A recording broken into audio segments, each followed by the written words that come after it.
최근에 보면 이제 강남 재건축 아파트 단지죠. 뭐 메이플자이도 그렇고 원베일리도 그랬고 DH 클래스 뭐 거의 1단지죠. 반포 1, 3, 4주구 다 마찬가지인데 아파트 재건축 상가들의 공실 심각해요. 그나마 최근에 이제 올림픽 파크포레온 재건축 상가들 보면 그래도 거기는 조금 채워지더라고요. 워낙 세대수가 많으니까. 저쪽 안쪽에 있는 상가는 물론 비어 있죠. 실제로 지금 이 아파트 재건축 상가가 문제가 있긴 해요. 이런 식으로 많이 지어지는 것 자체가 저번에 한번 얘기를 했죠. 뭐 비율이 뭐 30%에서 10%까지 낮추고 어쩌고저쩌고 했는데 이미 지금 짓고 있는 거는 어찌할 수가 없잖아요. 이 재건축 상가들에 대한 어떤 해결책이 좀 필요해요.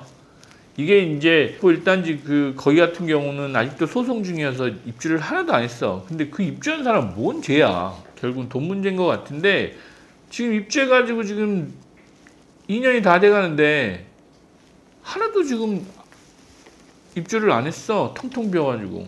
근데 이제 개포 요 DH 에델루이 같은 경우도 마찬가지인데 여기는 입지 자체가 상가가 들어갈 수 있는 입지가 아니에요.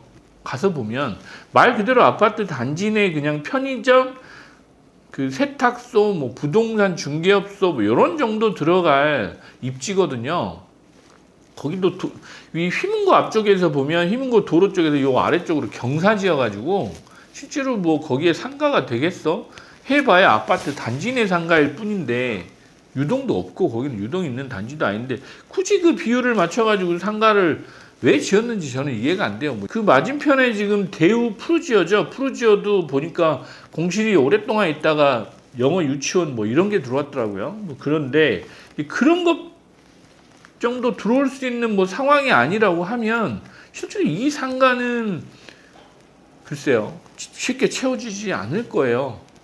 아주 파격적인 무슨 임대료나 조건을 제시하지 않는 한은 그렇게 쉽지 않은 그런 상황일 것 같다라는 생각을 하고 이 아파트 재건축 상가에 대한 어떤 생각들의 전환이 좀 이제는 진짜 필요하다라는 생각을 해요. 라테라스 청담, 르엘 뭐 많아요. 지금 이제 재건축해서 입주하는 단지들도 많은데 예전처럼 이 오프라인 상권을 이용하는 사람들 자체가 줄었잖아요.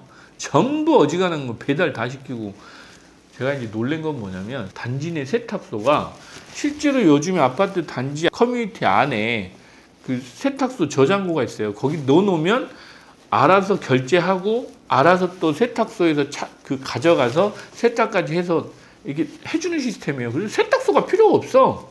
보니까 공장에서 다 해오더라고요.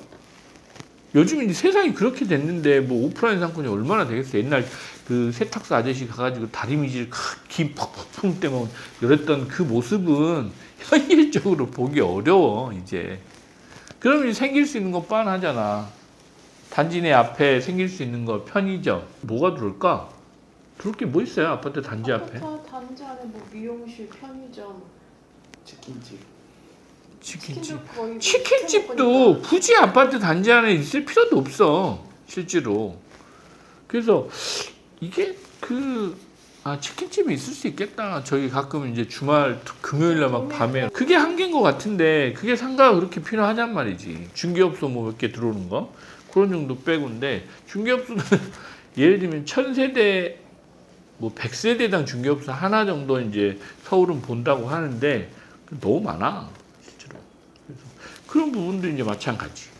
그래서 앞으로 이 부분은 계속 많아질 것 같아요. 공실이 많아질 것 같아. 이 해결책도 좀 세워야 되고 그 조합이나 이런 데서는 이 활용 방안에 대해서 빨리 방법을 찾지 않으면 계속 눈덩이처럼 이 조합원들 피해로 돌아올 거다라는 생각이 좀 들어요. 그래서 조합에서 전향적으로 이게 수익이죠. 예를 들면 분양에서 들어오는 수익에 집중하는 것보다는 뭔가 좀 해결책을 사전에 좀 찾아야 돼요. 주민 공동 운영 이런 마켓을 한다든가 아니면 뭐 봉사하는 재활용 센터라고 하나요? 그 리폼하는 그런 어떤 그런 걸 하든지 뭔가 다양한 아이디어 나와서 그 공실상가를 활성화하는 방안들을 스스로 찾아야 될 것 같아요. 미리미리 대책을 세워야 되는데 이게 결국은 또 돈하고 연결되는 문제라 상가 그 분양 수익 이게 안 들어오면 또 분담금이 많아지니까 조합 측에서는 높게 책정해서